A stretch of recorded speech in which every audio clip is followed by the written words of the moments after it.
માંસ અને ગંભીર સ્વરમાં માંસ અને હાડકાના આ આવરણની નીચે તમારી જ અંદર એક એવી પ્રચંડ અને સુષુપ્ત ઊર્જા રહેલી છે જેની મોટાભાગના લોકોને જાણ પણ નથી. હજારો વર્ષો સુધી આ જ્ઞાનને અત્યંત સાવધાનીપૂર્વક ગુપ્ત રાખવામાં આવ્યું હતું, જે માત્ર લાયક શિષ્યોને જ પરંપરાગત રીતે સોંપવામાં આવતું. આ શક્તિની શોધ હિમાલયના એવા કઠોર અને દુર્ગમ શિખરો પર થઈ હતી, જ્યાં સામાન્ય માનવીનું ટકી રહેવું પણ અશક્ય હોય છે. પ્રાચીન ઋષિઓએ પહાડોની ઊંડી ગુફાઓ અને નિર્જન સ્થાનોમાં રહીને શરીરના આંતરિક વિજ્ઞાન પર સંશોધનો કર્યા. તેઓએ યોગને માત્ર કસરત તરીકે નહીં, પરંતુ માનવ ક્ષમતાઓને તેની ચરમસીમા સુધી લઈ જવાની એક અદ્યતન સર્વાઇવલ ટેકનોલોજી તરીકે વિકસાવી હતી. આ સાધકોએ પોતાની માનસિક એકાગ્રતા દ્વારા શારીરિક પ્રક્રિયાઓ પર સંપૂર્ણ નિયંત્રણ મેળવી લીધું હતું. આ નિયંત્રણનો મુખ્ય સ્તંભ પ્રાણ છે, એક એવી આંતરિક ઊર્જા જે આપણા ભૌતિક શ્વાસ અને મન વચ્ચે સેતુનું કામ કરે છે.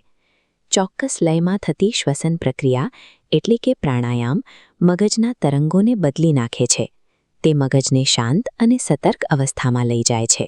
આ સંતુલન સેન્ટ્રલ નર્વસ સિસ્ટમને એક સમાન લયમાં લાવી ઉચ્ચ ઊર્જા વહન માટે તૈયાર કરે છે.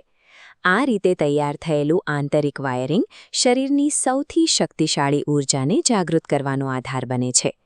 કરોડરજ્જુના સૌથી નીચેના ભાગમાં કુંડલિની નામની મુખ્ય ઊર્જા સર્પાકાર અવસ્થામાં રહેલી હોય છે. સઘન ધ્યાન આ સુષુપ્ત ઊર્જા માટે એક તણખલા તરીકે કામ કરે છે, જે જાગૃત થતાં જ કરોડરજ્જુમાંથી ઉપર તરફ ગતિ કરવા લાગે છે. આ ઊર્જા 7 મુખ્ય ચક્રોમાંથી પસાર થાય છે.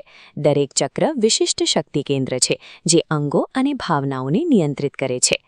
જેમ ઊર્જા ચક્રોને ભેદે છે, તેમ સાધકની નિર્ણય ક્ષમતા તીક્ષ્ણ બને છે અને સંવેદનાઓ મર્યાદાઓથી પર થાય છે. અંતે જ્યારે આ ઊર્જા મસ્તિષ્કના શિખર એટલે કે સહસ્રાર ચક્ર સુધી પહોંચે છે, ત્યારે મગજના અબજો ન્યુરોન્સ એક અદ્ભુત લયમાં કાર્ય કરવા લાગે છે. આ અવસ્થામાં વ્યક્તિનું સીમિત અસ્તિત્વ ઓગળી જાય છે અને તે શુદ્ધ અખંડ જાગૃતિનો અનુભવ કરે છે. આધુનિક ન્યુરોબાયોલોજી હવે આ પ્રાચીન પદ્ધતિઓની માનવ શરીર પર થતી અસરોને પ્રયોગશાળાઓમાં માપી શકે છે. આ ડાયાગ્રામમાં પ્રાચીન ચક્રો અને આધુનિક ચેતાતંત્રની ગોઠવણી જુઓ. ઋષિઓના ઊર્જા કેન્દ્રો મુખ્ય જ્ઞાનતંતુઓના જોડાણ સ્થાનો સાથે મળતા આવે છે. ગાઢ ધ્યાનથી મળતો આરામ સ્ટ્રેસ હોર્મોન્સ ઘટાડે છે, જે કોષોના સ્તરે જૈવિક ફેરફારો લાવી લાંબા ગાળે જીનેટિક એક્સપ્રેશનને હકારાત્મક પ્રભાવિત કરે છે.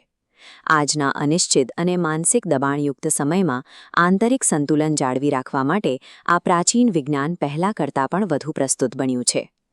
યોગનું અંતિમ રહસ્ય એ હકીકતમાં છે કે તમે માત્ર બ્રહ્માંડનો એક હિસ્સો નથી, પરંતુ આખું બ્રહ્માંડ તમારી અંદર ધબકી રહ્યું છે.